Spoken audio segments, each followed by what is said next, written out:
Et oui, c'est une drôle d'affaire, hein, cette maison dans les années 60. C'était donc Zacharie Duréo de la Guégonnière, le propriétaire terrien. Il avait donné ça parce qu'il n'avait pas de sous. C'était un noble un peu dégénéré, fin de race. Il n'avait pas les moyens de faire arranger la maison, ce qui était très paradoxal dans ma famille. L'avion eu un premier tracteur en 48, l'avion eu une auto dans les années 50, mais n'avait pas l'eau courante. Les chiottes n'avaient pas de salle de bain, bien sûr.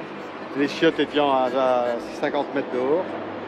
Donc moi, jusqu'à l'âge de 5 ans, si à l'âge de 3 ans, il y avait eu l'eau courante, mais il n'y avait pas de toilette dedans. Donc le propriétaire a donné un morceau de terre à mes parents pour que les échanges à peu près baillent. Ce qui fait qu'à la retraite de mon père, les bâtiments agricoles qui sont derrière en bas, l'avant été revendus. Donc mes parents sont dans ce petit cornion avec la 4 voies d'un côté, espèce de, tu vois, de gros tuyaux de distribution de la côte, la fibre de la migration temporaire, et de l'autre côté l'autoroute dans le bas, puis la zone commerciale derrière. Espèce de symbole d'un monde paysan fini. Donc l'Humaison est vraiment un résume vraiment tout ça. La fin d'un monde.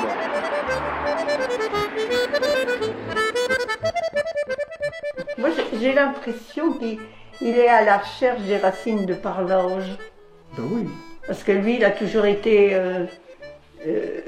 un peu, peut-être qu'il est un peu breton, parce que les Bretons sont très, avec leur langue, le parler des Bretons, mais c'est plus reconnu. Oui, il y a mais des écoles ça vient bien de l'Égaille d'abord aussi. Oui, oui, oui. Puis nous, on croisait toujours patois aussi à la maison. Oui. Hein? Et puis après, même encore. Il a été collecteur, il est rentré à l'Égaille, donc d'Aubigny, je ne sais plus en quelle année. Mais, il n'était pas vieux.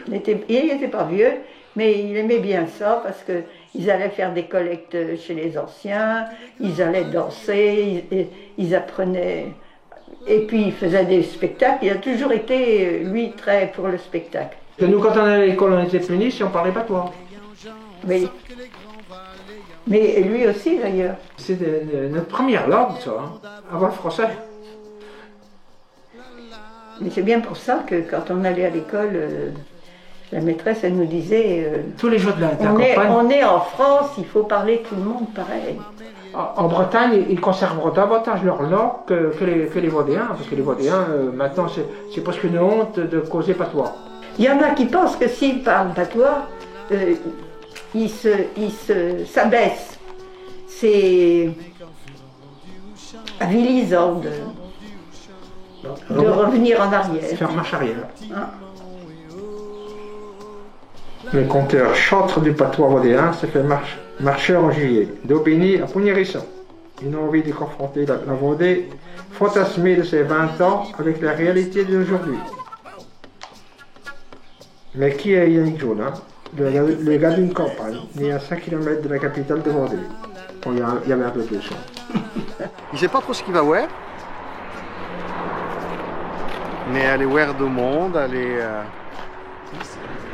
aller voir vraiment le saut quantique là, parce que depuis 40 ans, tu te rends compte, le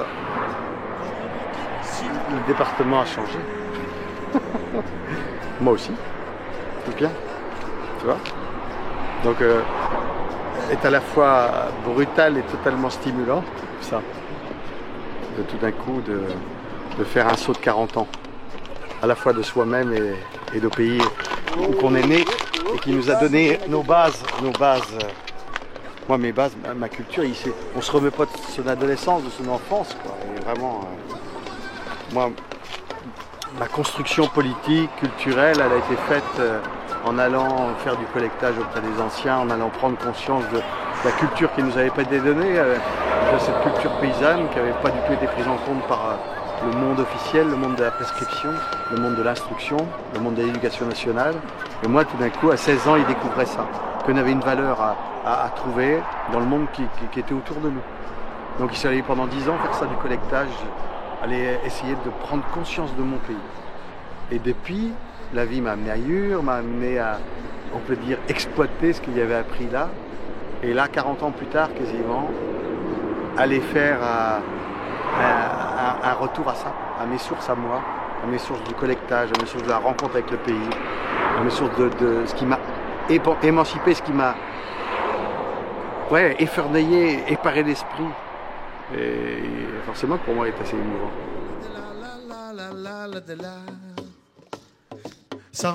Yannick Jolin est un personnage singulier parce qu'il est poète. Il mélange l'art à la vie et la vie à l'art. Ses spectacles sont des tribunes publiques où il parle aux gens et leur dit ce qu'ils pensent. Il est des personnages parce qu'il est des histoires et cette terre le nourrit. Il est observateur, passeur, conteur et surtout, il est libre.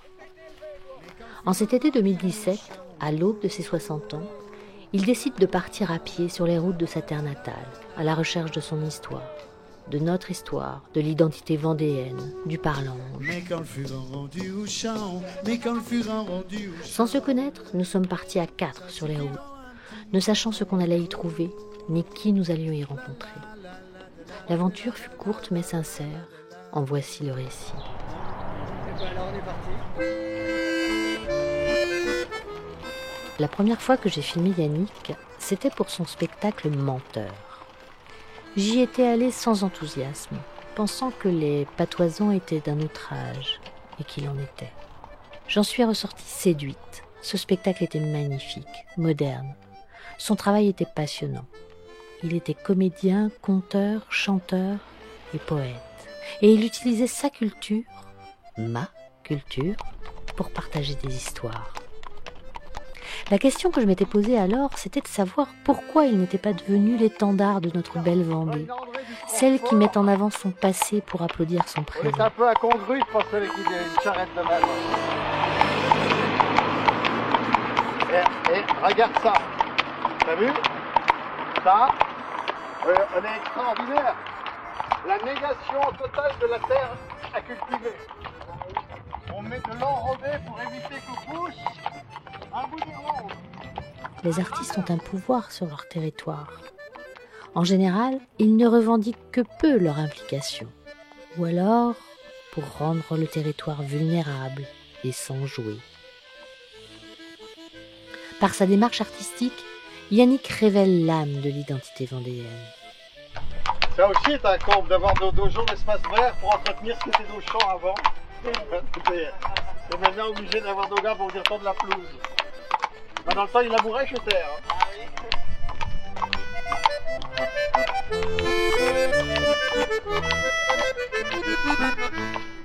Forcément qu'on ne connaît pas l'histoire qui s'est passée avant. On va savoir que chez Terre là, on a encore 10 ans, 15 ans, étaient nos terres labourées, la terre que moi il est labouré au bœuf, au tracteur. Et vraiment symbolique, toi, de chez André, qui était l'amenage de mon père, quoi. La ferme qui est dispersée, partie, et surtout réutilisée pour l'économie d'aujourd'hui, quoi. Hein, donc le passage au monde des Indiens agriculteurs, au monde de l'économie, du transport. Et la ferme est vraiment dans l'économie du transport avec l'autoroute devant et puis les 4 voies de l'autre côté. Pas bouger ma gazelle. Oh oh. Hey. Donc, symboliquement, cet endroit est parfait, quoi. Ma mère maillère au champ. Ma mère maillère au champ. Sans que le grand valet. La complicité du groupe est évidente et simple. Nous sommes ensemble. Yannick, le cocher Bruno, Eddie, le va-devant photographe, et moi. Reporter. Nous sommes complices, sachant sans doute la chance que nous avons de réaliser ce lent périple hors du temps. Partout, nous sommes attendus, simplement, mais tout le temps par des gens passionnés. Yannick a le privilège et la volonté d'être disponible. Peut-être que sa venue n'est qu'un prétexte à la rencontre. Il est le lien, la reconnexion.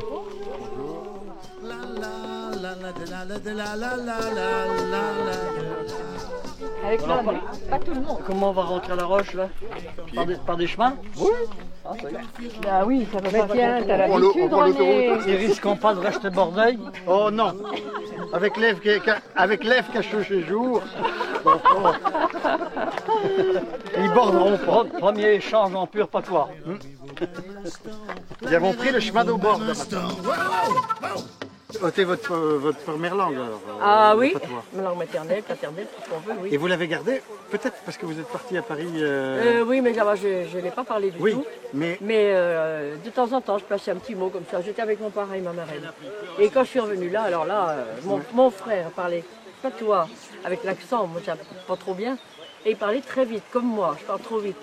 Mais j'aime le patois, j'aime parler. pour vous, qu'est-ce que représente ça, cette langue-là? Parce qu'on pourrait se dire qu'elle était une langue d'eau passée. Oui, mais c'est même pas un français déformé, ça n'a rien à voir des fois avec le français. Hein. Parce que moi, on voit bien que les gens qui ne connaissent pas le patois, ils ne comprennent rien quand on dit quelque chose. Et je m'amuse des fois à le dire, moi. La patronette m'a bas les rideaux, ma dondaine la farce est jouée, ma dondée, bas les rideaux, ma dondaine la farce est jouée, ma dondée. Tu veux qu'on ait les percussions de cheval, on donne le rythme. Olé la patronette m'a, olé la patronette m'a. Volette, t'en iras pas les rideaux, ma. Et oui, le type qui connaît depuis un moment. Il y a oui dans ces bébés quelqu'un. Mais pas que. À m'établir comme fait plaisir de vous voir piloter là, autour d'entre nous. Juste pour parler de ça. De ce chemin qui a commencé. Pour aller juste voir où connaît qui s'aille inné. Marcher juste avec sa langue maternelle, une langue maternelle. Vous savez, voilà une chose qui est extraordinaire quand on travaille sur les langues, et qu'un jour, on vous raconte une chose qui tout d'un coup vous colle au plafond. Vous ne saviez pas, moi je ne savais pas. On me dit un jour, les mots, tu vois, on est comme quand tu regardes la mer. Puis tu vois d'eau, flotture. Comme quand tu vas pêcher les crevettes, hein, ou les crabes. Tu vois, de flotture. Et puis tu vois, les mots le sont avec de petits filaments, très fins. La lance collée jusqu'à de gros penets qui sont pleins de tes émotions les plus profondes. Et le jour où on coupe le lien entre les mots et les émotions profondes, le jour où on empêche quelqu'un qui a eu une langue maternelle de la parler, on coupe au fil et au fait que les mots qu'on dit avant plus le lien avec ses émotions de la dorme, d'au plus profonde. Moi, j'aime bien ma langue parce qu'elle est une bâtarde. J'aime ma langue parce qu'elle n'est pas pure. Quand on dit « i », on veut dire « je » et « nous ». C'est extraordinaire. Parce qu'on veut dire que c'est l'action que tu fais qui détermine si on est toi ou si on est la communauté qui fait. On est incroyablement beau par rapport au « je » et au « nous ». I, juste une verticalité. Juste « je suis », « il c'est », là. Ils sont là. On est formidablement ça. On est juste une espèce d'arbre cosmique comme ça, qui part de la terre et qui monte au ciel et qui fait ma, on est i. Alors là est vraiment un endroit aussi symbolique parce que entre la maison de l'agriculture et puis la maison de quartier sur la même pièce, vraiment comme s'il était le symbole du passage pour moi de l'agriculture à la culture, tu vois. En même temps, il y a pourtant l'impression d'avoir pris la suite de mon père, parce que à la maison de l'agriculture aujourd'hui, est-ce qu'on reste encore de paysans? On m'est avis qu'on en reste un peu moins qu'avant. Et pourtant, moi, il y a l'impression d'être un paysan dans l'âme, c'est-à-dire de quelqu'un qui a un sens du rapport à la terre, au monde qui m'entoure, à être dans une globalité. Il cultive ma terre, il cultive une manière d'être aussi. Et ça, Créer, peut-être aussi qu'ils cherchent moi là-dedans. vraiment. Une manière d'être au monde. Au monde lui demande de l'emmener, de le porter. Il ne peut plus marcher. Alors le prend sur ses épaules. Et puis que le marche peut coller lourd, à cache. En un moment, le storm. Et le que elle n'est pas un monde, qu'elle est un monstre. Qui est en train de le tuer. Comme dans nos Du côté de ma mère, mon grand-père parlait patois. Mais en fait, moi, j'ai toujours pensé et considéré que c'était ingrat de parler patois. Parce que l'image, en fait, qui était véhiculée, c'est que parler patois, c'était être un sous-homme ou un rien. Quelqu'un qui n'avait pas eu accès à la culture. C'était vraiment l'image, en fait, que j'avais de mon grand-père. Qui était un homme frustre, qui était... Ouais, un homme frustre, le quart-monde, la misère, rien, pas grand-chose. Ma mère, elle a 10 frères et sœurs, et c'était dur, sans doute, mais à la fois, pour moi, j'étais convaincue que le patois, c'était pas une langue, que c'était en fait un langage qui avait été inventé pour ceux qui n'avaient pas accès au français. Si on veut garder l'historique d'un pays, on garde la patois. Mais aujourd'hui, après, il y a comme le journal, lui, il construit du patois, lui, à sa façon. Nous, le patois, chez nous, la génération d'après nous, je pense qu'ils l'oublient. Ou du moins, ils font pas pareil. De plus en plus, les gens parlent bien. Et puis, nous, on n'a pas su parler bien quand on était jeunes, parce que nos parents ne parlaient pas bien. Et puis, on l'a cultivé, ça. Et puis maintenant, on fait avec. La génération d'après nous a pas vu. Mon surnom en 76 était Oberlin. Parce qu'il y en a un subi d'Oberlin. 67 était bon aussi. Ah ben bon Dieu. Mais là, on est gelé à 100%. De l'Oberlin à midi. Alors là, tu vois. Et de 2015. À la frère. C'est un bel facteur sur le vélo, ça. Allez, route. Bon voyage, les gars. Plus il me semblait que je mourrais sous le poids de la bête. Plus je marchais, plus il me semblait. Dans la journée dîner, ils vont rencontrer d'abord Robert, à la sortie de Château Fromage quand même. Belle rencontre, belle... Ouais, c'était un beau moment à boire de l'Oberlin, à parler de la paysannerie aussi, à parler de paysans, tu vois. Mais, avec son fils, avec ses 75 hectares. Ça a été un beau moment, une belle rencontre. Manger en plus dans sa grange qui sert plus à rien, qui est même plus une grange de monde, qui est devenue une grange de... Ouais, juste pour les acris, pour le drigaille, qui sert plus à rien. Et puis ces belles bêtes, ces partenaises, tout un symbole, nous qui partons à Pougne, en Gâtine, patrie de la partenaise, nous mangeons chez un gars qui est affide aux partenaises, même président de la partenaise. Puis après, rencontrons aussi, un petit peu plus loin, un autre cas de figure, l'agriculteur en bio, arrivé de Bretagne, avec une idée extrêmement claire de son métier, extrêmement claire d'au bout dur à faire son métier de paysan. Parce que lui, en bio, amoureux du beau, développant le beau, et finalement, se reflétant aussi dans le beau que le produit. Et il pense qu'on a quelque chose de même aussi qui se fait. On se reflète aussi dans l'affaire qu'on fait dans une vie. Et quand ce qu'on fait est absolument épourable, comme ce que le racontait lui dans son travail avec dans nos porcheries industrielles en Bretagne avant de venir là, il pense qu'on se construit aussi avec ce qu'on fabrique, parce qu'on est une image de nous-mêmes. Ça a été un assez beau moment. Tu sais, on dit que le hasard est la loi qui marche incognito.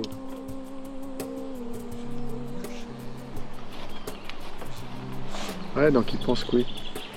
Ils rencontreront sans doute de Chaud Voyage tout un tas d'affaires qui allont être de facettes de Chaud Voyage, qui allont être de morceaux éclatés d'un même voyage. À la fin, on fera sans doute une espèce d'être, tu vois, une espèce de globalité. On ne sait pas pourquoi qu'on se passe là, mais c'est sûr qu'on a une raison. Bonjour à toutes. Bonjour à toutes. Comment me fait plaisir de me trouver dans une grange. Un soula de belle bête. Et ça, hein? Avant, les bêtes, d'abord, elles étaient sur les urailles. Au mi-temps, on lavait le foin, puis la paille. Assure, le soula de bête est au mi-temps. Vous savez qu'ils sont partis pour faire une espèce de grande vironnée pour aller traverser un pays qui, finalement, qui ne connaît pas. Qui a envie de comprendre ce qui se passe dans ce pays-là. Quand il s'est parti loin, en Afrique ou aller voir San Francisco, en allant sur le pouce pour aller voir la Maison Bleue, il avait l'impression que quand il était à côté, sur un baobab, en train d'écrire mon premier rock en patois vendéen, qu'il avait l'impression finalement de voir mon pays de haut. Il avait l'impression de voir comme s'il était des rails de mon chariot de loin, comme si vous avez vu de haut, comme s'il avait été capable tout d'un coup de voir ce qu'il avait envie de faire quand il reviendrait. Comme si tout d'un coup, le monde d'Avour qui y était venu, Avour qui avait naissu, avait de la valeur. S'il était resté là, il ne vous aurait pas vu. Il crée qu'il faut toujours partir un petit pour pouvoir se regarder de loin et voir ce qu'on aille. Alors c'est pour ça qu'il recommençait à partir sur les routes, partir à la rencontre de ma langue maternelle. Un plein de pays à identité forte, et on peut dire que la Vendée, Astur, a une identité forte. Elle a eu longtemps une identité qui était un peu rabousinée, elle vivait dans la misère du grand drame de 93, avec une espèce de chose qui était comme ça. Et bien sûr, être vendéen, on peut dire, même à Nantes, on peut dire, ici vendéen. Vous savez, l'histoire de la langue française est quand même une histoire extraordinaire. On a fallu que, avant le XVIe siècle, on n'avait pas de langue française. On avait l'embryon d'une langue vernaculaire, mais qui ne remplaçait pas le latin. Il n'y avait que le latin qui était parlé. C'était la langue de Zélite, la seule langue qui était capable de tout dire. À partir du XVIe, on fait une importation massive de données à partir du grec, pour arriver à faire que le français puisse commencer à dire tout. Et le XVIe siècle, formidable. Rabelais, Dubellay, tout d'un coup, l'importation massive de données. À partir du XVIIe siècle, on a le nettoyage de la langue française avec Malherbe, Richelieu, l'Académie française, on enlève 50 000 mots en français pour arriver à faire que le français, c'est la langue la plus pure, une langue purifiée. Et ça, c'est très important d'avoir une langue purifiée, parce qu'à la fin du XVIIe, était la langue de toutes les cours d'Europe, de toute la diplomatie mondiale. Une langue enviée par tout le monde, parce qu'elle n'avait pas les scories du peuple. D'ailleurs, Rivarol, à la veille de la Révolution française, dit « Le cas du français, en France, les patois sont confinés aux provinces, ce qui les met loin de pouvoir abîmer et souiller la belle langue française. » À la veille de la Révolution française, le roi s'en fiche que le monde parlant le français. Le français est réservé à l'élite. Il n'y a que 2 millions de Français qui parlent la langue. Et pourtant, elle va devenir la langue de révolutionnaire. Cette langue d'aristocratie, par une espèce de chose extraordinaire, devient la langue majeure de la Révolution pour arriver à éduquer le peuple à la philosophie des Lumières. C'est quand même un drôle de truc. Et quand le peuple français va commencer à parler français, c'est-à-dire après 14-18, quoi, grosso modo, on a mis du temps quand même après à se mettre, eh bien, la langue française est dépassée par l'anglais pour devenir la langue mondiale. On est quand même ballot. Tu l'as toujours parlé ou tu t'y intéressais plus tard en fait C'est ma langue vraiment maternelle. Ouais, d'accord, donc c'est sans effort. Et est-ce que tu apprends encore? Ah oui. Ah ouais. Oui, parce que je la pratique pas au quotidien. Oui, moi, c'est ça, j'habite en ville, oui. loin, pas en Vendée, donc je parle avec mes parents, tu vois, Oui. dès qu'on est au téléphone. Et quand je vous parlais même avec mes parents. Quoi. C'est un Vendéen expatrié. Ouais. Oui. Mais c'est souvent de l'extérieur que tu. C'est quand on l'a tu quitté. prends, Oui. et tu prends plus. Partout où je suis allé dans le monde, je veux dire, même à Vancouver, il me suis retrouvé avec d'autres mondes qui, justement parce qu'ils étaient partis, là, ils ont conservé ça comme étant. Comme t'amènes ton jardin secret. Ouais, c'est ça. T'amènes les gens qui amènent nos plantes, mais l'amenant nos mots, quoi. Ouais. Et ils trouvent que c'est une manière de se dire, ouais, ils emmènent quelque chose qui décrivait un monde différent des autres. Ouais. Ils trouvent ça est une vraiment beauté incroyable. particularité. Ouais. Et ça, les gens qui vivant là, Ils avons tellement été conditionnés dans l'idée qu'elle était quelque chose de honteux, d'arriéré, etc., qui est vachement difficile, vachement. Et d'inverser ça est dur et on va pas y arriver à l'inverser. Donc on arrivera peut-être à sauver un peu de mots, un peu de vocabulaire. Mais le problème c'est qu'on, tu vois, quand tu as les patoisans classiques, le faisant une allure de patoisan.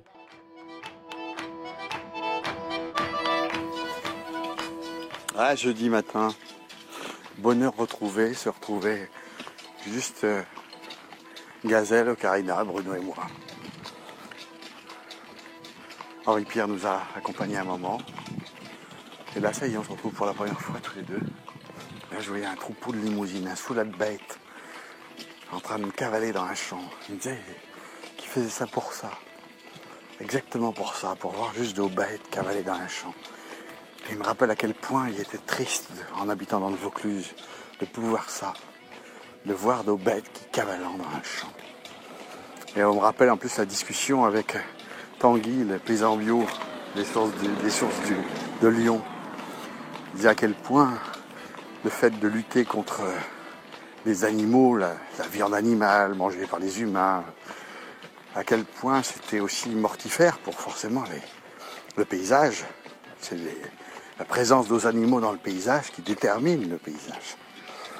À quel point si on luttait contre ça, on allait sans doute, évidemment, s'attendre à voir, parce que si tu es obligé de multiplier les cultures, en plus de ça, va falloir s'attaquer à la défense de la diversité. On peut être contre à un moment, mais il faut être aussi pour nos affaires. Hier, tu étais avec ton neveu est monté celui-là, et puis à un moment donné, il lui parle un peu en patois, tout ça. Et à un moment donné, ton neveu me dit, mais qu'est-ce que tu dis? Je dis que je parle en patois. Ah bon? C'est quoi ça? Et je te pose la question après, mais ta belle-mère, sa grand-mère, elle connaît pas le patois. Et tu me dis, bien sûr que si. Et tu me dis une autre chose qui m'a beaucoup troublé. Tu me dis, oui, mais devant lui, elle fait attention. Qu'est-ce que tu voulais dire par ça? Eh bien, écoute, ça, c'est les parents vis-à-vis de leurs enfants. Ils vont faire attention à... Ça fait partie de la bonne éducation pour eux que de parler français. Surtout pas parler patois, parce que c'est mal vu,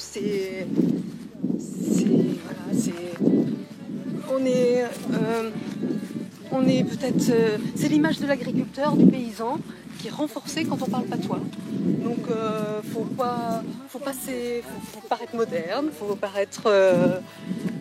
passer ce cap. Entre eux, les anciens, ils vont parler patois. Ça, pas de problème. Mais avec les jeunes, avec d'autres générations, ils vont faire attention. L'image qu'on donne, elle doit être une image moderne. Il faut pas utiliser ce langage-là. Alors, considéré comme finalement un truc vraiment d'arriéré, quoi. Voilà.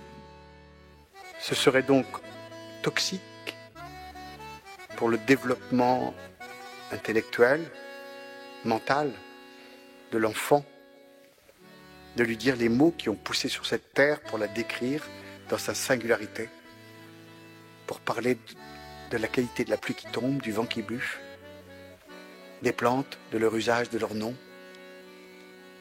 la manière qu'ont les humains ici de se comporter les uns avec les autres. Ce serait donc toxique de lui dire les mots que ses ancêtres ont prononcés avant lui. Il en a fallu des pesticides de la pensée pour en arriver là. Des perturbateurs émotionnels pour faire qu'aujourd'hui il n'y a plus besoin de causes extérieures. Les derniers à parler la langue sur le territoire sont les pires ennemis persuadés que c'est l'arrière-monde de continuer cela. Bourdieu écrit « Les linguistes ont raison de penser que toutes les langues se valent, ils auraient tort de penser qu'elles se valent toutes socialement. Une langue est d'abord un outil de domination. »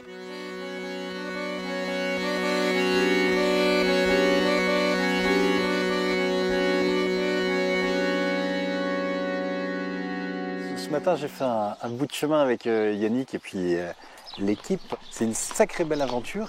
L'idée aussi d'aller au contact des gens, chercher cette matière aussi, ce patois, l'entendre. Moi j'aime beaucoup, c'est une démarche qui me plaît beaucoup. C'est aussi de ça qu'on bâtit les histoires, cette matière vivante, cette matière orale qu'il faut aller chercher. Moi j'ai le sentiment que quand le milieu du spectacle s'intéresse au patois, c'est souvent pour le caricaturer ou on le limite souvent au monde des histoires grivoises et que du coup je trouve qu'on passe à côté d'une dimension très poétique, ne serait-ce qu'au niveau des sons, des images aussi que ça procure, certains mots. Et le fait d'aller chercher les histoires, d'aller rencontrer les gens aussi simplement, il y a une démarche très très humaine et c'est bien de ça dont on remplit les histoires et c'est pour ça aussi que je m'y retrouve beaucoup dans cette démarche, elle est très séduisante. Mes parents parlaient pas patois, mes grands-parents parlaient patois, mais bizarrement, quand ils s'adressaient aux petits-enfants, ma mamie elle veillait toujours à faire des phrases le plus correctes possible, comme si elle s'efforçait d'effacer le patois. Moi je le comprends, j'ai des voisins qui le parlent et quand ma fille elle les entend, elle me dit mais ils sont de Marseille.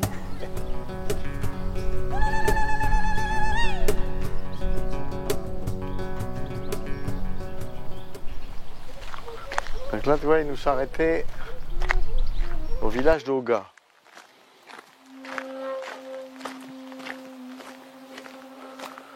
Avec de magnifiques, forcément, de magnifiques granges à 2 pans. Très traditionnel. Quand tu vois là, puis que tu vois cette espèce de maison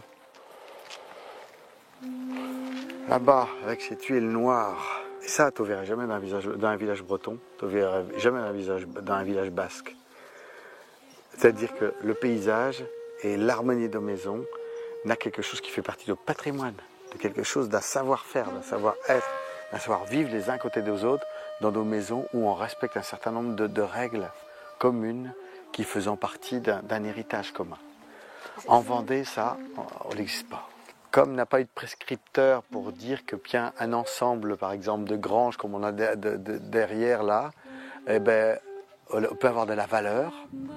Personne nous a dit. Alors, en Vendée, nous avons eu un besoin énorme tout à coup d'être des gens modernes. Et ça, cette modernité d'après la guerre, hein, avec la vente massive des meubles en bois, par exemple aux antiquaires pour acheter du formica.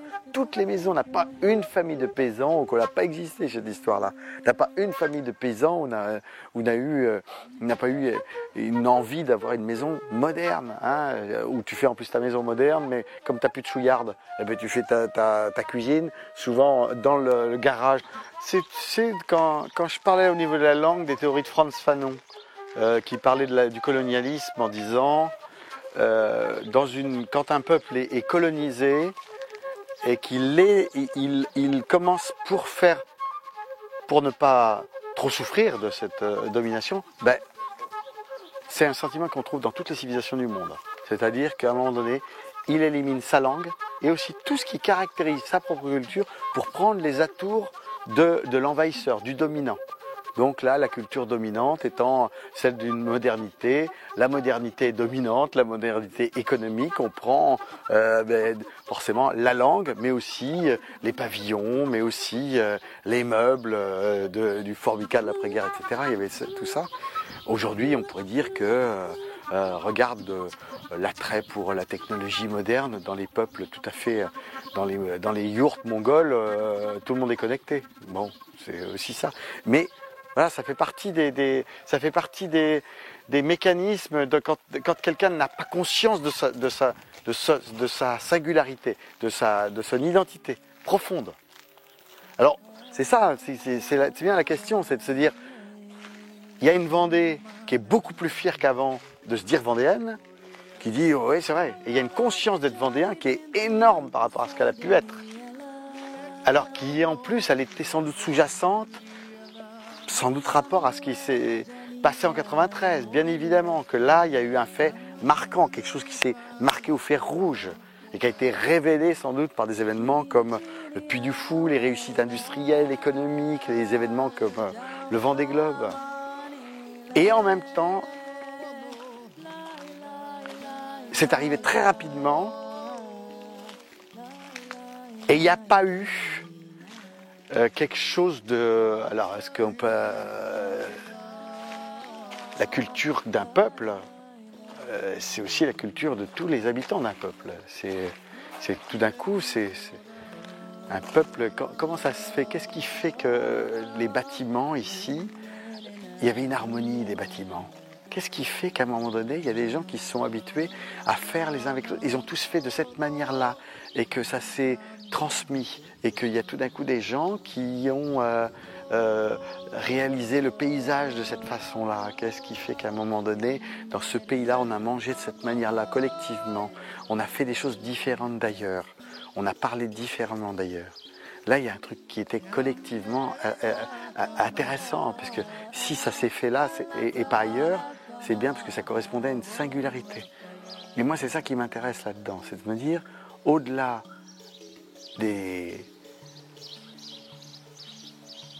hardes d'une identité apparente, quoi, de ce qu'on brandit pour, d'un espèce de costume folklorique qui pourrait nous servir d'identité.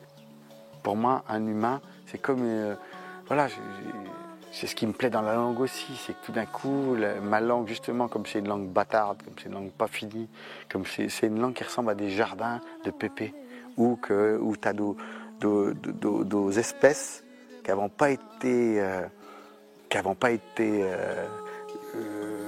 bien travaillées, bien croisées, bien hybridées, qui sont restées à un état relativement sauvage, et un jardin qui n'est pas totalement rentable, mais ces espèces-là, cette qualité-là, eh bien, elle n'existe que là, quasiment. Et moi, il y a deux questions, sur cette chose-là qui me semble essentielle, c'est la conscience de soi. Moi, je trouve que justement, un peuple qui grandit est un peuple qui a plus conscience de soi et qui s'émancipe donc davantage collectivement. Et ça, je ne suis pas sûr, tu vois. Alors, on a une réussite économique vendéenne qui est absolument hallucinante et qui est encore pas très connue à l'extérieur. On garde encore l'image d'une espèce de Vendée liée à De Villiers et ses excès de langage politique. Même si on reconnaît sa réussite au niveau du Puy du Fou, mais ça un petit peu, c'est l'arbre qui a caché la forêt. Mais cette réussite, c'est comme si tout d'un coup, les maîtres d'avant, on les avait remplacés par les entrepreneurs d'aujourd'hui. Il y a une même fascination pour les va-devant, quoi. Et la même sous-traitance de soi-même. C'est-à-dire comme si, collectivement, c'est bien qu'on se met en sous-là, puis on suit des gens comme ça, fort, mais on ne se prend pas en charge individuellement. Donc la force collective, peut-être ça, ouais. En réfléchissant tout haut, peut-être ça. La force collective de la Vendée est aussi sa faiblesse individuellement. Individuellement, comme si les gens ne se prenaient pas en charge, donc étaient beaucoup plus soumis aux incidences, aux influences des médias, de l'extérieur, comme si là, il y a une conscience de soi très faible, quoi. Alors que collectivement, je trouve que c'est encore un département très fort.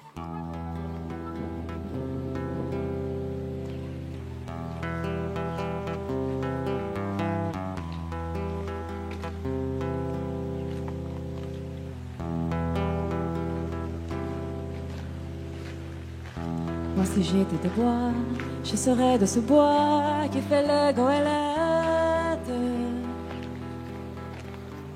Et je giflerais l'eau.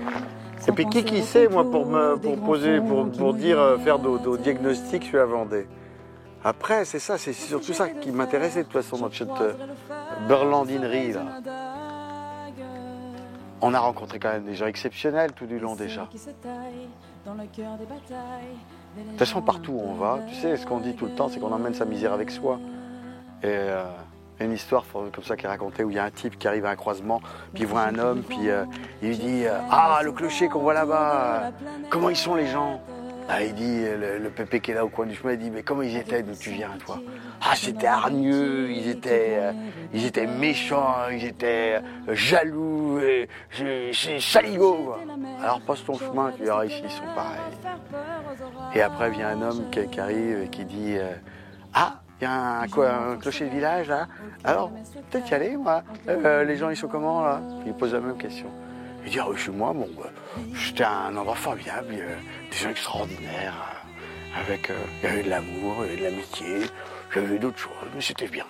Bah allez, rentre, tu seras chez toi ici. » C'est ça, c'est la même histoire. On traîne ce qu'on est avec soi. T'as beau changer de monde avec qui que tu vives, quand tu changes de femme, à chaque coup tu refais la même bêtise de toute façon.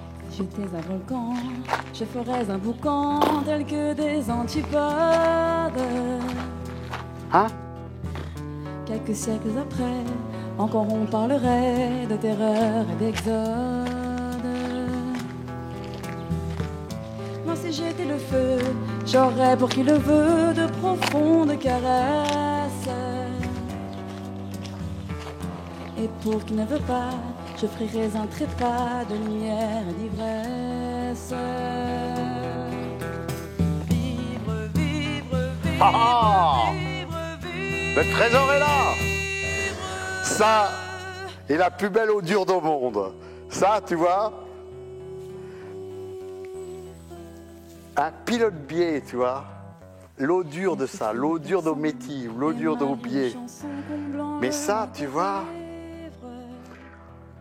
le ravissement, Nos recherches toujours une forme d'amour. ça est extraordinaire. Nous délivre. Youhou! N'être filles garçons, nous avons nos chansons, alors servons-nous d'elles. Putain, tu ne peux pas t'imaginer dans quel état qu'on peut me mettre ça. Pour mélanger nos voix à tout ce que l'on croit être ce qu'on appelle.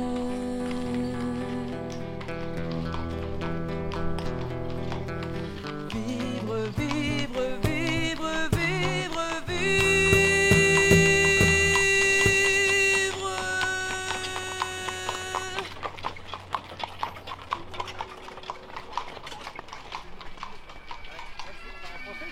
Ah bah oui, des mots. Il y en a qui en ont. Et il y a plein d'exemples comme ça, c'est vachement intéressant. Oh putain, elles sont avec les veuses là-bas.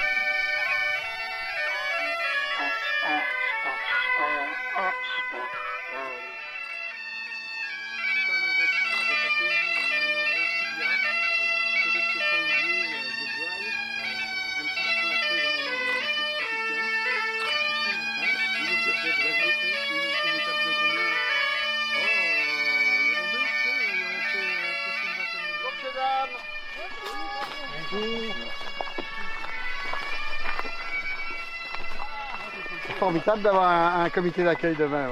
Hein? Extra. Au vabaille, au vabaille. Oh là là, oh là là. Non, comment tu sais? Tu as vu Je sais, monsieur. Je sais, vu la télé tantôt. Oui, la voiture n'avait pas bien dormi, donc j'étais en retard un petit.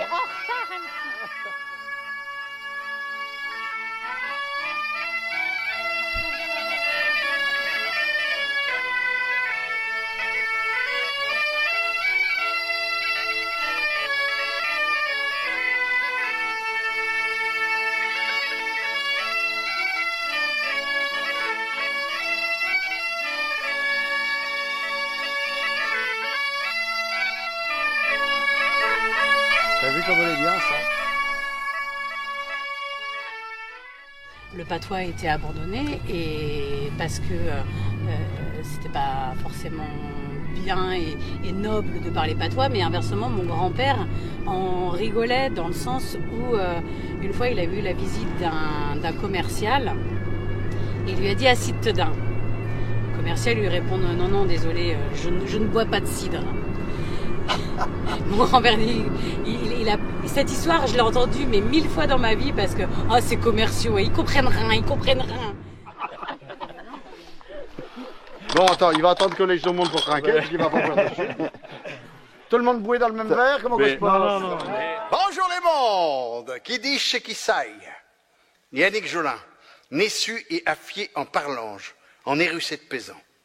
Pendant 2 ans là, il parlait rien de même.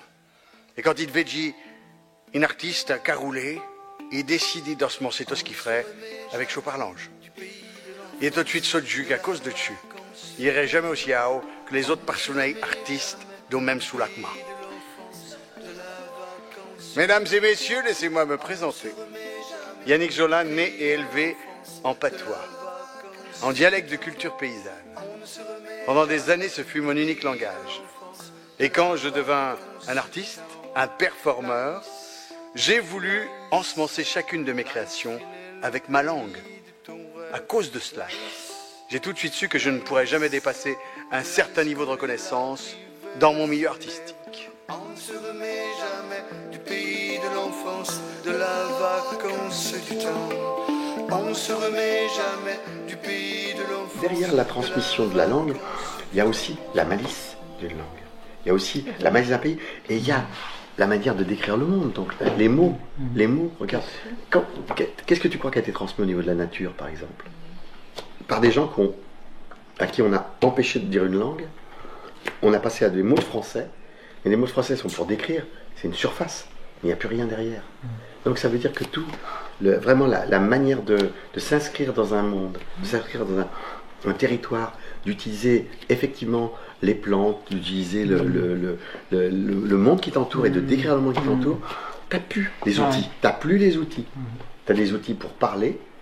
Alors après, nous on fait partie d'une génération où le français est devenu vraiment notre langue naturelle, enfin la langue de la pensée. Mais on voit bien qu'il est une langue pour moi, qui est une langue de la pensée. Quand au niveau de l'émotionnel, il y a quelque chose qui se passe quand il parle Malan ou on parle en Jama. Il se passe une autre affaire. Et c'est surtout ça, c'est que souvent on pense que la langue, elle est c'est juste une manière de s'exprimer. Mais non, elle est liée aussi à des savoir-faire qui n'ont plus été transmis. La honte qui est hormonée sur l'identité vendéenne ne génère pas d'envie des jeunes de développer, de promouvoir leur identité. Mais non, puis après, tu as le sacré folklorisme, quoi, que tu peux pas jouer tel instrument de musique si t'es pas habillé comme ça. Puis...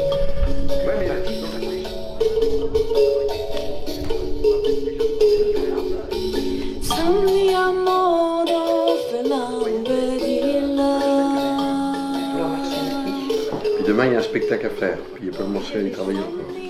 Mais tu le fais avec le groupe musique avec Maya. Les deux? Il y aura musique et conte? Il y aura Maya qui va faire une demi-heure, moi qui ferai une demi-heure, et puis il fera un truc ensemble. Il y a vraiment de travail. Alors Maya, rappelle-moi ce qu'elle fait. C'est la fille de Pierre, oui, ça, et elle fait plutôt de l'électro-japonais. Ah oui, oh là là. Donc tu vas... Ah oui, ça va être. Je sais pas ce qu'elle va faire demain, parce hein. qu'ils ne sont pas l'ensemble en complet, donc... Mais c'est bien ce qu'elle fait, j'adore.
Ma grand-mère me demandait souvent d'aller enlever les arentelles sur le plafond.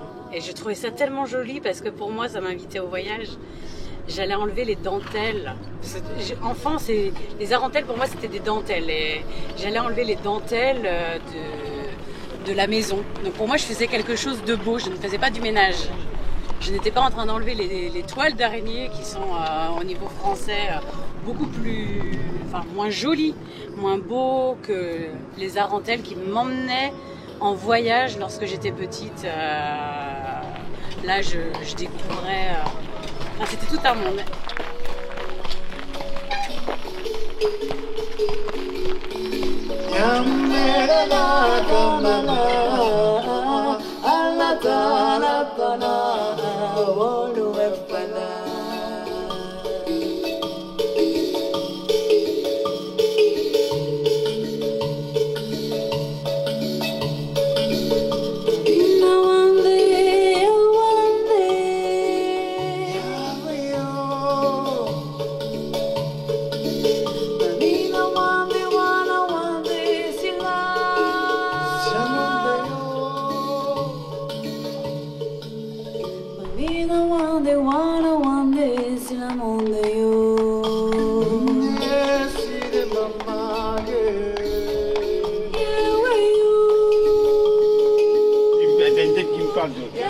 Tu dois le connaître, lui, sans doute.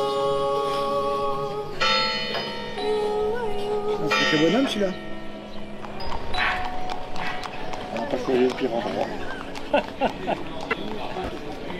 C'est improbable quand même des bistrots de même. Ah oui, c'est improbable. Mais de toute façon, tout l'Est de la Vendée est très rock'n'roll. C'est Ah ça ouais. qui est incroyable. Mais oui, les personnages.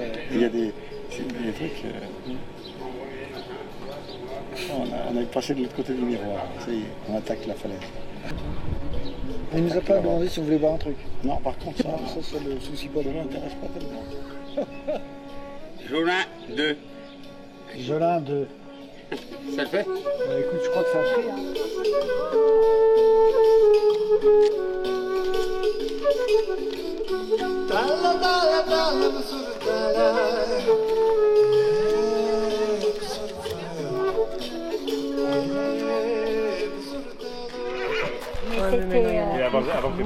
C'était secret, hein.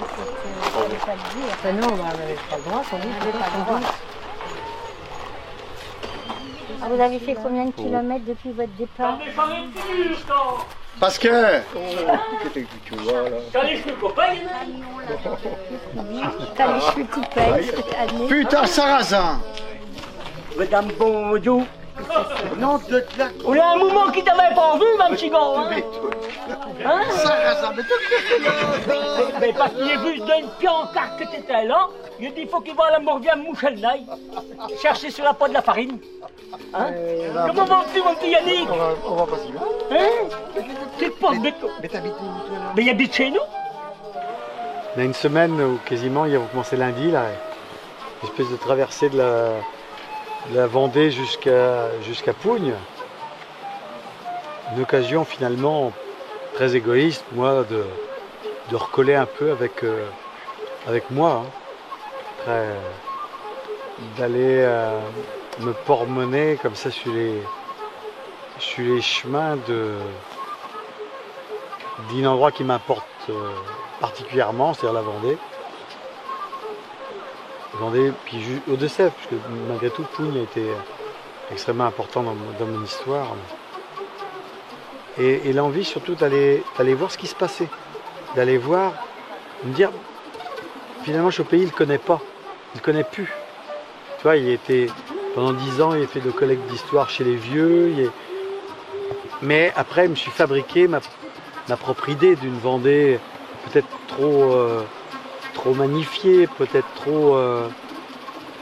où je me suis dit qu'il y avait cette singularité de la Vendée qu'on allait voir quand on allait collecter. Si vous vous rappelez l'histoire, quand nous on a commencé, il faut juste pour redire, c'est que le mouvement du PCP où il était, moi, était André Paché qui avait lancé en revenant de la guerre d'Algérie. Où là-bas on lui faisait collecter les chants de femmes kabyles. Et il est revenu en disant, on me fait collecter ça pour justifier notre présence là-bas. Tu vois, pour donner un espèce de... comme si on était attentionné. Et chez nous, on n'a jamais été capable de le faire. Ça faisait déjà un siècle que l'école de la Troisième République venait en imposant des figures républicaines, en imposant une espèce de culture de masse, une culture nationaliste, donc stable et homogène, comme on pourrait dire au niveau des semences agricoles. Et puis nous, on n'est pas capable d'aller voir chez nous la richesse, la ressource propre du territoire. Quand on n'est pas fier de son héritage, on n'est pas aisé, toujours. On peut faire semblant d'être moderne. On peut cacher pas mal d'affaires, mais on a toujours un moment où on peut à la gaule. Il y a bien d'affaires belles dans une langue. Et puis même, de toute façon, une langue, on est comme un jardin. On se cultive. Pour rendre les mots plus beaux, il faut les éclaircir, il faut les biner, il faut les pêcher, il faut les rendre... faut essayer d'en faire quelque chose de bien. La mer arrive au même instant, la mer arrive au même instant. Mais que faites-vous les enfants? Et oh, la la la la la la la la la la la la.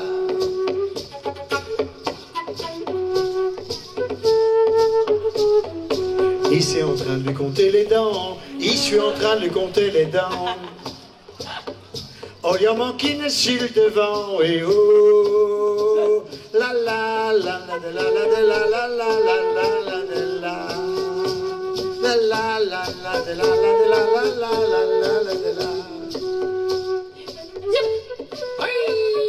Première question que j'avais envie de vous poser, c'est est-ce que depuis le temps maintenant que vous faites un travail de fond comme ça sur votre territoire, vous avez l'impression qu'on a changé un peu des mentalités sur justement la prise de conscience des gens de la valeur, même d'un, tu vois, comme Bébert qui fait chez Penet, est-ce que dans cette transmission de savoir, tout ça, est-ce que vous avez l'impression que ça a changé quelque chose sur votre territoire? Ou est-ce que vous avez l'impression d'être toujours des marginaux, des espèces un pourcentage infime d'une population qui n'a plus rien à foutre?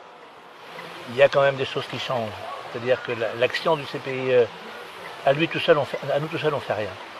Mais l'intuition du CPIE, que les citoyens peuvent s'organiser, que les citoyens peuvent changer des choses, ça c'est super important.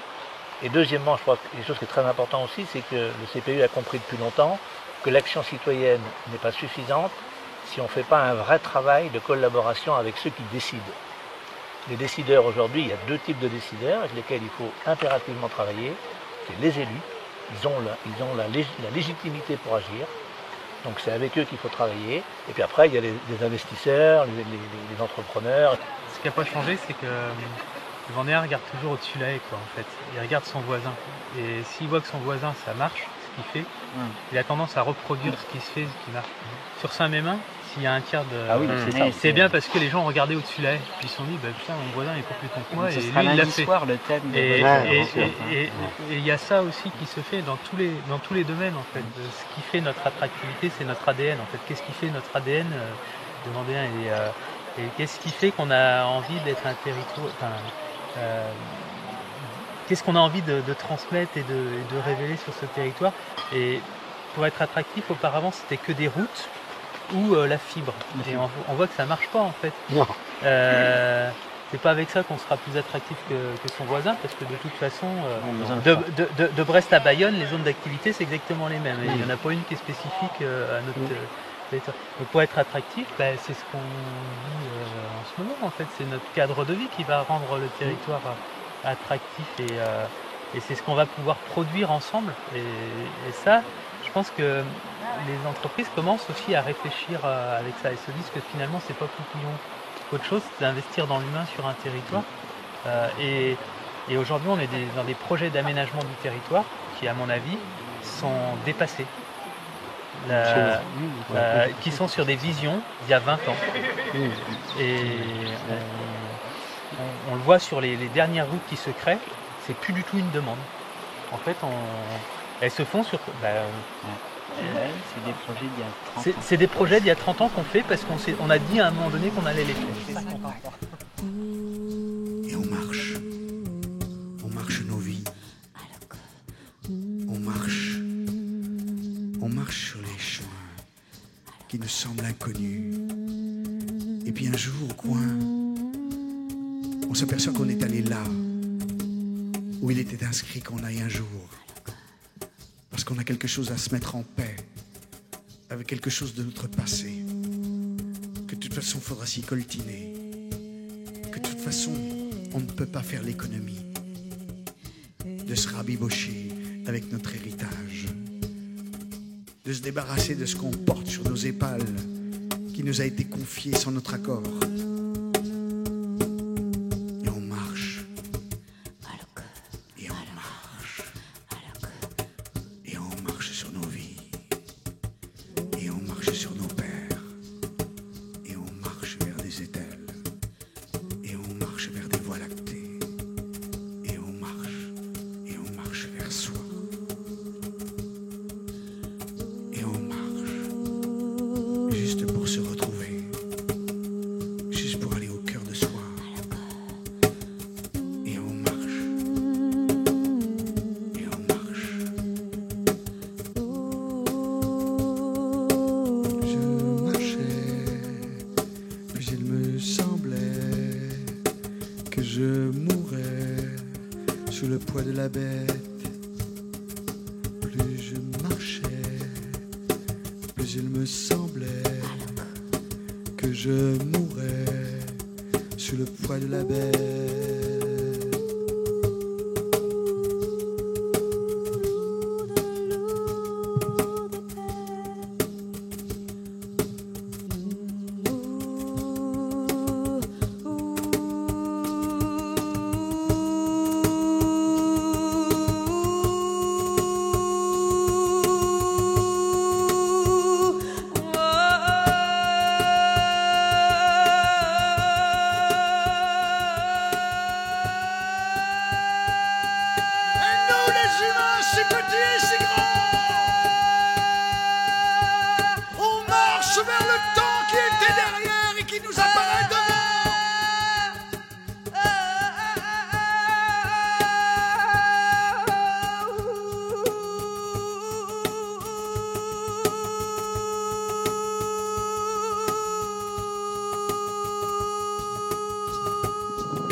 D'être en gestation de moi-même, comme si en marchant là sur les chemins, il allait accoucher quelque chose de moi, pouvoir rentrer dans ma 60e année, de plein pied,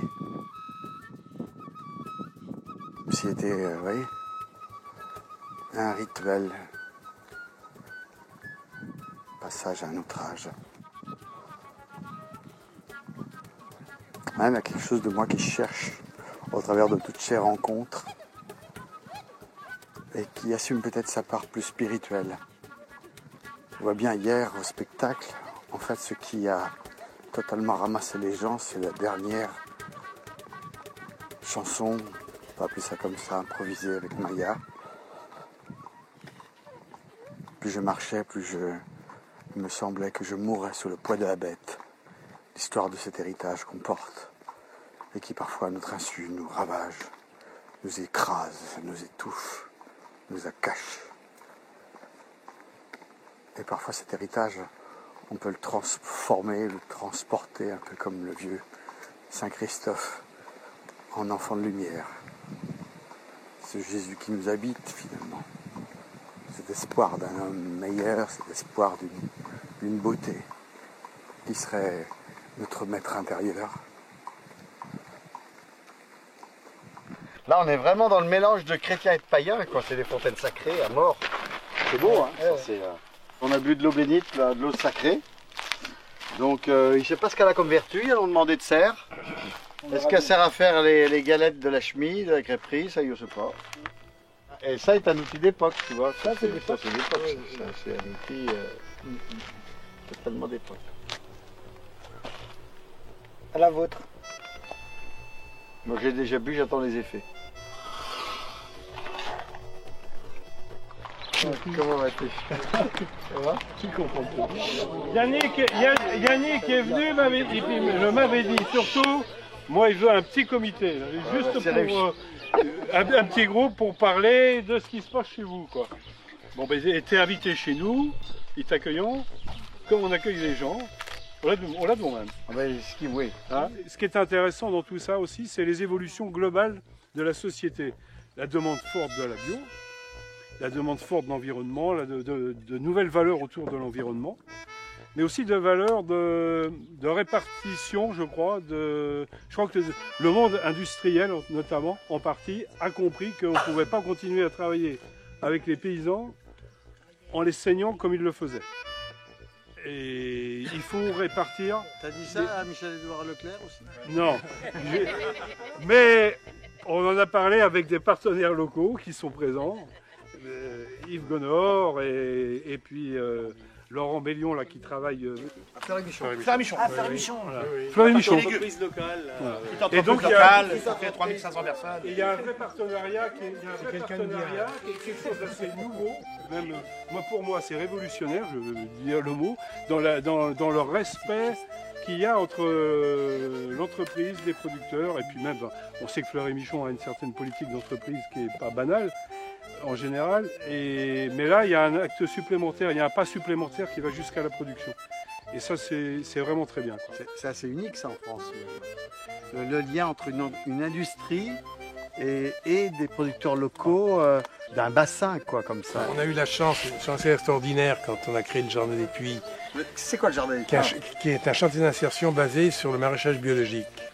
La chance qu'on a eue, c'est qu'effectivement, au départ, on avait l'envie de créer ce chantier, on n'avait pas le savoir-faire du bio, et on a eu la chance de rencontrer Laurent et Jean-Marie, qui sont rentrés tout de suite dans le comité technique, technologique. Hein. Et c'est comme ça qu'on s'est connus. Il est vrai qu'aujourd'hui, ça interpelle beaucoup de gens, ce qu'on est en train de faire. Ce qui nous paraissait complètement improbable il y a 20 ans est devenu possible. Ça montre d'abord parce qu'on a appris à se connaître. On était, a priori, Yves comme moi, moi je ne pensais pas qu'un jour une relation plutôt amicale, on va dire, soit établie ensemble. On est un gauchiste et un gros industriel. Voilà.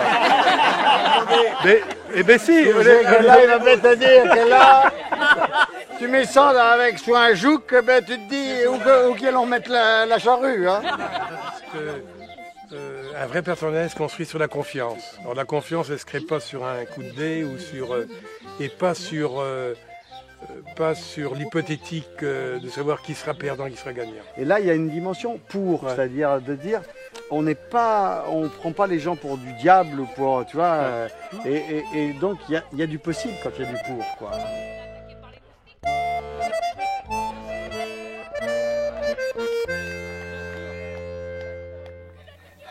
Il y a 2 ans, je suis parti faire le voyage sans doute le plus exotique de ma vie. Je suis parti de la maison de mes parents en Vendée pour aller jusqu'à Pougnérisson en Deux-Sèvres. 100 km en ligne droite, 200 km avec les Virquois. Je suis parti avec un âne et un double poney. Un âne, c'est magnifique pour les rencontres. C'est un doudou. Et c'était un moment de ma vie où j'avais envie de tout arrêter. Et j'avais besoin de me rendre compte si ce que je promenais comme sensation de culture n'était pas un fantasme. J'avais besoin de rencontrer des gens. Et sur la route, j'en ai rencontré plein. Vous êtes né dans le coin aussi? Oui, moi je suis sortie de Maison-Blé aussi, mais j'habitais dans le bourg. Ah oui. Mes parents avaient une petite ferme, et puis après, elle était là, mon mari avait pris tout ça, de sa succession, une petite ferme partout, après qu'il trouvait, oui, de la famille, et puis là, il s'agrandit, puis voilà. Vous, le patois, vous le parliez de petite? Oh, peut-être, oui, bien, un petit peu, même, on a tendance à bien pas parler trop France. Mais le patois, oui, j'aime bien quand vous racontez des petites choses. Oui, ce journal, je vous dis, je regarde bien vos articles sur le journal. Hein. Et vous, tous les jours, vous ne parlez pas patois? Moins quand même. Moins. Parce que vous n'avez plus personne avec qui parler? Mais voilà, c'est ça. C'était bien, hein. Oui. C'était bien ça.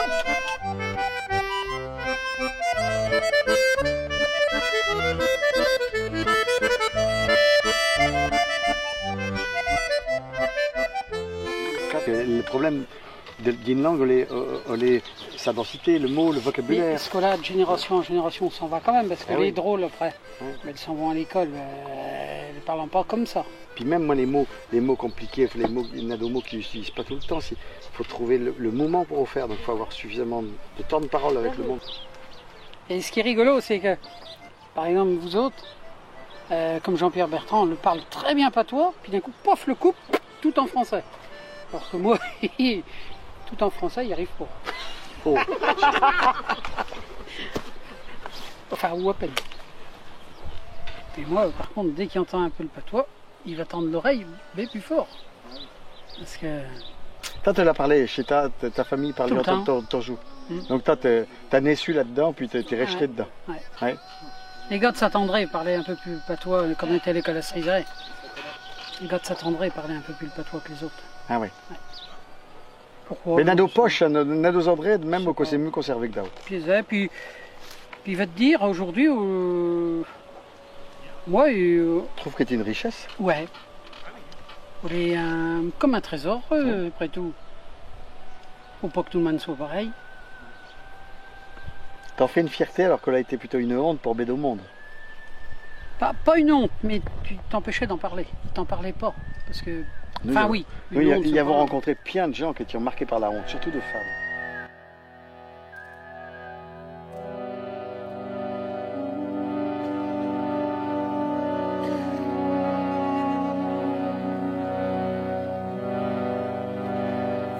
Dans une économie mondiale qui n'aime que la singularité transformable en produits, en chiffre d'affaires, les langues autochtones sont une aberration de l'histoire.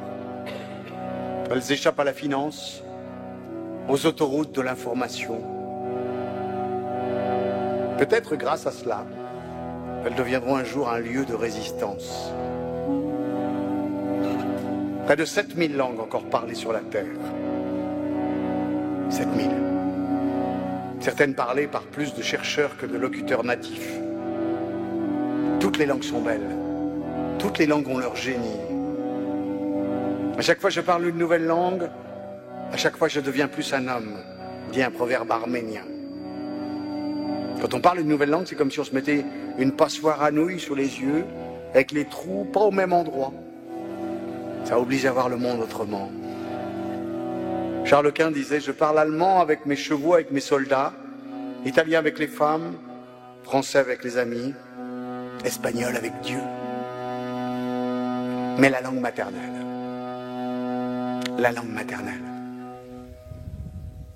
est la langue des volcans profonds, de l'irrationnel, des chemins fragiles et puissants, du chaos primitif qu'on mettra une vie à tenter d'apaiser.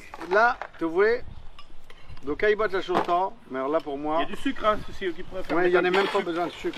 Bout. Vous les aimez, les caillottes. Isabelle. Moi, je sais que je moi, il aime ça. Un petit peu de sucre. Yosem,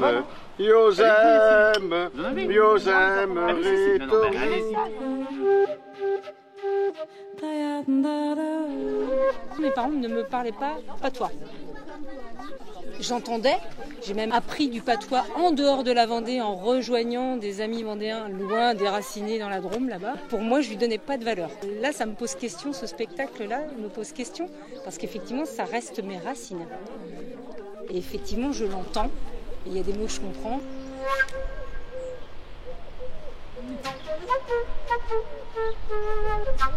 Ma maman, ayant fait un AVC il y a 6 ans, s'est remise à parler patois parce qu'il y a l'aphasie, ce qui fait que le langage est altéré. Il y a les mots qui sortent, mais pas forcément dans le bon ordre. Elle s'est remise à parler patois. Est-ce qu'on s'est dit, oh c'est marrant, elle régresse, l'orthophonisme nous a l'air pas du tout, elle communique. Alors, si vous voulez, il y a l'ambiance. L'idée serait de faire une espèce d'échange là à tous les mondes qui sont là. C'est un Vendéen, pure souche. J'avais essayé de chercher, parce qu'à l'adolescence, il était même traumatisé.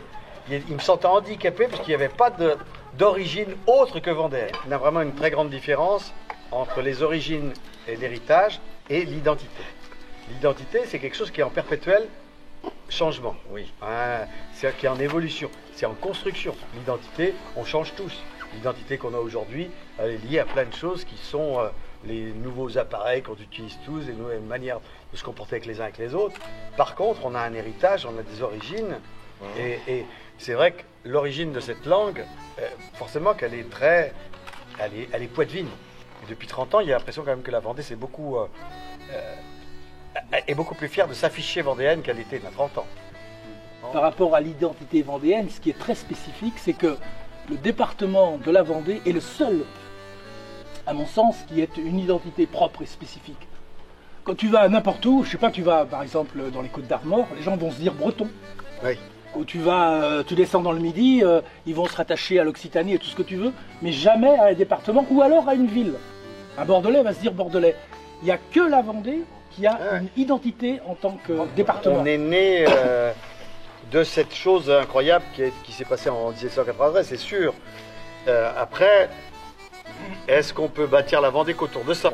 Est-ce qu'aujourd'hui, c'est ça sur l'identité vendéenne, mais ça se suit. Est-ce que on peut se faire que la Vendée ne serait née que de ça et de parler que de ça? La Vendée n'est pas que maurassienne, n'est pas que catholique, elle est aussi protestante, elle a eu des conflits très importants et que ça, on ne peut pas l'ignorer. Et je pense qu'après, il y a effectivement la partie économique qui fait que ça nous cache toute cette partie historique et que ça nous cache également une distance en termes politiques. Ce que je ressens, moi, c'est que à dresser des drapeaux, il y a quelque chose de mortifère. Et que pour moi, je suis fier d'habiter ici, d'habiter au Bruy-Barré, d'habiter à Saint-Pierre-du-Chemin, mais c'est pas parce que c'est que la Vendée, c'est parce que je croise du monde aussi différent qui peuvent être ou vendéens ou autres. Moi, il y a l'impression qu'en Vendée, il y a eu une affaire de la transmission qui ne s'est pas faite, et moi, c'est sûr que c'est à cause de la langue. Quand dans la mesure où on a changé le patois pour le français, la culture qui allait avec les mots ne s'est pas transmise.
Voilà, donc premier jour dans les Deux-Sèvres. Ouais, premier jour dans les Deux-Sèvres. Et vrai que on nous colle le temps, nous, avec la Vendée de l'autre côté. C'est vrai que on a finalement parlé pas mal de Deux-Sèvres aussi. Et nous disions ça, parce qu'avec les gars forcément de Menon-Blé juste à côté, là, ils disaient en même temps, on ne sait pas ce qui s'y passe. Parce qu'on a une frontière qui est bien plus importante que s'il y avait une vraie frontière. On a une frontière à la fois administrative, à la fois d'information, et puis à la fois symbolique. Quoi. Par rapport à la langue, est-ce qu'on fait encore partie de votre... au quotidien, est-ce que vous utilisez le patois? Est-ce que vous utilisez... Ouais, vous l'utilisez. On n'utilise plus. On écorche des mots encore, parce qu'on a trop parlé le patois. Mais moi, je l'ai parlé jusqu'à l'armée. Hein. C'est vrai. Mais après, non, ça, on a évité quand même au maximum. Mais on écorche encore des mots, c'est certain. Ça nous donne un accent, hein, en plus, hein, dans les mots. Quand vous dites pourquoi vous l'avez évité, parce que c'était un signe d'être arriéré ou c'était quoi là? Il y avait un petit peu ça. On se faisait remarquer après de plus en plus, parce qu'on était quand même de moins en moins nombreux à parler le patois. Surtout, je pense que dans les fermes, c'était plus dans les fermes, dans les bourgs déjà, je dis dans les bourgs, je parle de Courlaye, moi, ça parlait déjà plus, normalement, un petit peu plus. Un peu plus. Un peu plus. Ça dépendait des milieux. Vous disiez tout à l'heure, quand ils parlent patois, on me met de bonne humeur. On vous met de bonne humeur. J'aime bien parler patois, de temps en temps, on me met de bonne humeur. Et pourquoi que vous mettez de bonne humeur? Qu'est-ce que vous faites? On me met de bonne humeur. Oui. Je suis content. Vous avez plaisir. Vous avez plaisir à vous faire. Ouais. Comme si on remontait. Est-ce que un rapport à, vous dites parce que vous avez manqué de parler de patois dans votre vie? Non. Peut-être à l'école. C'était une langue de l'enfance en tout cas. Ouais. Enfin, quelque chose qui rend heureux. On fait partie de la génération qui a été prise en charge par les instits et puis tu pouvais plus parler patois. Voilà. Mais j'ai parlé patois avec mes parents, oui. J'étais dans la ferme jusqu'à 18 ans, mes parents parlaient patois, je parlais patois à la maison, mais c'est tout. Et encore, ma mère faisait la chasse quand même. Faisait la chasse. Eh ben, c'est toujours les femmes. Jamais de l'eau dans mon tonneau. Je voudrais que les demoiselles, les fillettes et les garçons, viendraient tous autour de moi, autour de ma bouteille. Et oh, et oh, et oh, et oh, et oh, et oh, et oh, et oh, jamais de l'eau dedans.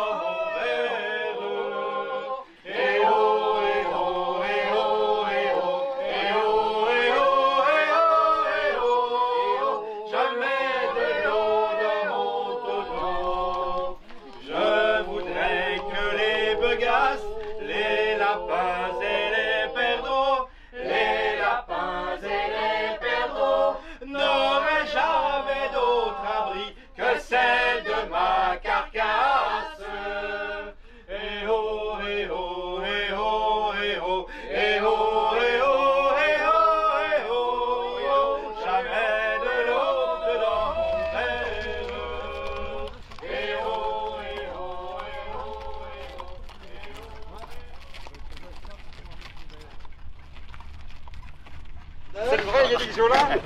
Voilà. C'est le vrai Yannick Jolin. Il ressemble un peu. Enchanté. Enchanté. On t'attendait par là, puis t'arrives par là. Bravo. Donc c'est bien le vrai alors. Il voulait juste vous dire un petit peu le contexte de vos voyages, parce qu'il trouve ça formidable que vous soyez rapiloté sans savoir trop ce qui se passait. Vous êtes venu juste pour une rencontre. Et en fait, lundi passé, nous avons commencé une espèce une traversée avec Bruno qui s'occupe avec les drôles. Là-bas, qui a un âne et un cheval, qui est un passionné de randonnée comme ça. Puis moi, il y avait envie depuis quelque temps de traverser la Vendée de mon village natal jusqu'à Pugnac. Au niveau de la langue, au niveau de patois, est-ce que je parle encore un peu là? Oui. Oh là là. Ah oui. Donc pour vous, c'est une chose dont on va passer, mais qu'il faut conserver comme on fait un musée, quoi. Non, pas un musée, mais ça fait partie, on va dire, de la tradition familiale. Mais est-ce que toi, tu as conscience que c'est une richesse, c'est un patrimoine et que tu as envie de le transmettre à tes enfants? Ben oui, mais eux... C'est leur mère. You know, tonight we speak more about dialect, the old dialect of Poitou. Of preserving it? Yes. It is very important to preserve things such as dialect. Lui, c'est Alain Larrivée, musicien, chanteur, mais d'abord berger, dans son estive du Béarn. Il a un rêve fou, il veut faire de la musique, mais chez les paysans, on se fait pas. La terre ne ment pas, mais des fois, elle fait attendre. Et puis, les catastrophes, le papa qui meurt, lui qui reprend la ferme avec sa mère, la cabane tombe sur le chien, 36 métiers, 36 mésières, le rêve attendra. Puis un jour, il part, pour aller s'éblouir d'ailleurs. Sur les routes de son rêve à lui, il va apprendre les musiques du monde en Afrique, en Asie, en Orient. Lui, le berger, il s'en va chercher son nouveau troupeau. Mama, Karina, Africano Socoli, Arenata, Maria Matinoko, Mama. Qu'est-ce qui rend nos routes si torses? Qu'est-ce qui fait qu'un jour on se retourne et on regarde le chemin parcouru en se disant mais comment ça se fait qu'on a mis tellement de temps, qu'on a fait tellement de tours et de détours de Virkoué? Qu'est-ce qui fait qu'on met tellement de temps pour revenir à soi? Et lui, alors qu'il est sur les routes de son rêve, il traîne sa mélancolie, sa tristesse, comme s'il n'arrivait pas à trouver le sens, comme s'il arrivait juste à trouver des brebis éparses. Puis c'est des années plus tard, quand il revient sur sa terre, quand il reprend la langue qu'il avait voulu effacer de sa mémoire, qu'il reprend cette ruralité, cette estive qu'il avait voulu cacher de tous, ce jour-là, il reprend, il rassemble son troupeau, comme dans l'histoire de cet homme, parti si loin chercher le trésor qu'il va trouver sous le seuil de sa maison.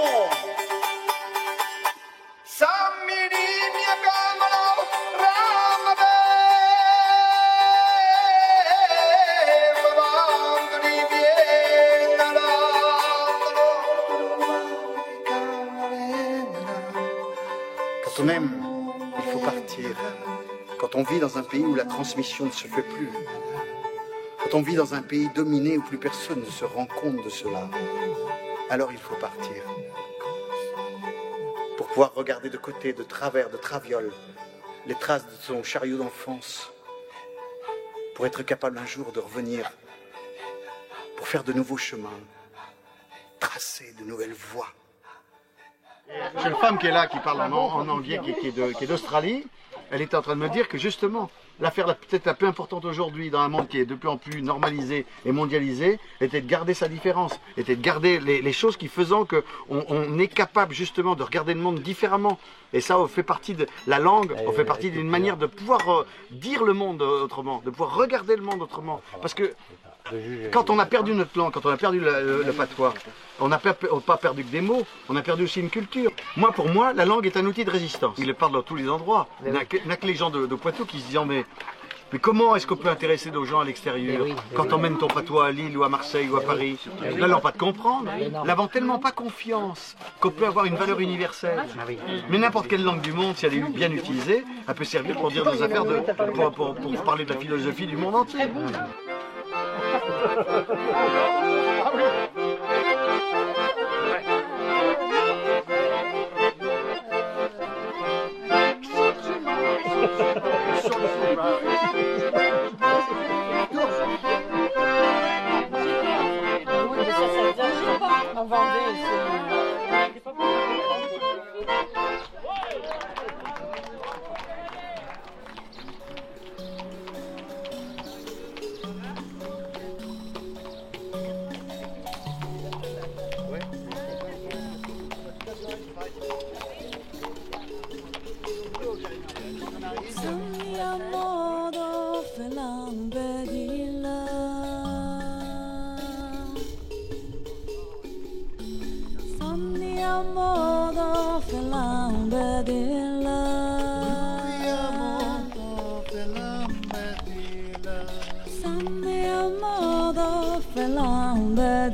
Forêt de Secondini et Burlandine. Pas pressé de finir.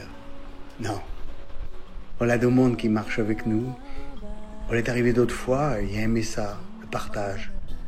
Ces marches en débadigoulant.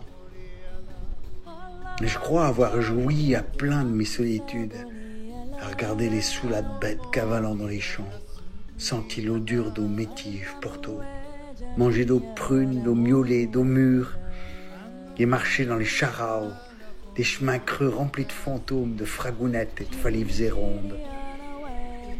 Et me suis senti d'épave, en liberté.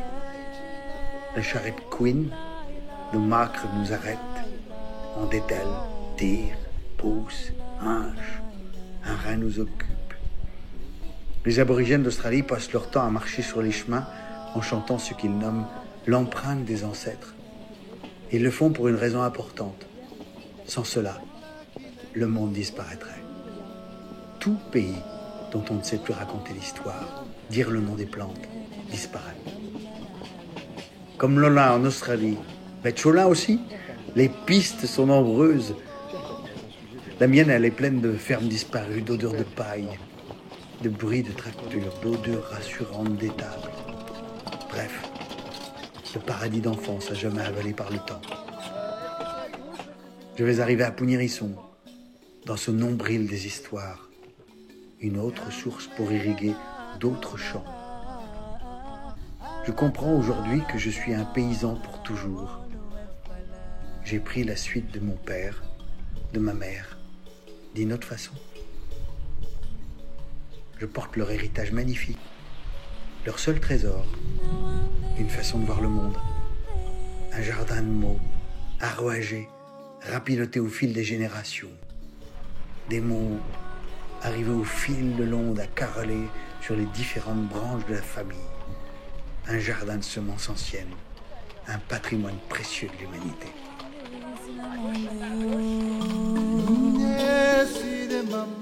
Parler une langue, oui, mais avec qui? Parce que moi, je vois se profiler avec terreur le moment où mes parents vieillissants, je serai le dernier à voir briller dans le noir les mots que nous avons partagés pendant tellement d'années. Un trésor, le plus beau trésor pour moi, de ces gens qui n'ont jamais rien possédé d'autre que l'amour du travail bien fait, leur communauté, et cette langue mal jardinée. Maman, il veut pas qu'on me coupe de ta maman. Maman, il veut pas qu'on me coupe ta langue, maman. Maman, il veut pas qu'on me coupe de ta maman. Maman, il veut pas qu'on me coupe ta langue, maman. Maman, il veut pas qu'on me coupe de ta maman. Maman, il veut pas qu'on me coupe ta langue, maman. Maman, il veut pas qu'on me coupe de ta maman. Maman, il veut pas qu'on me coupe ta langue, maman. Maman, il veut pas qu'on me coupe de ta maman. Maman, il veut pas qu'on me coupe ta langue, maman. Maman, il veut pas qu'on me coupe de toi, maman. Maman, il veut pas qu'on me coupe ta langue, maman.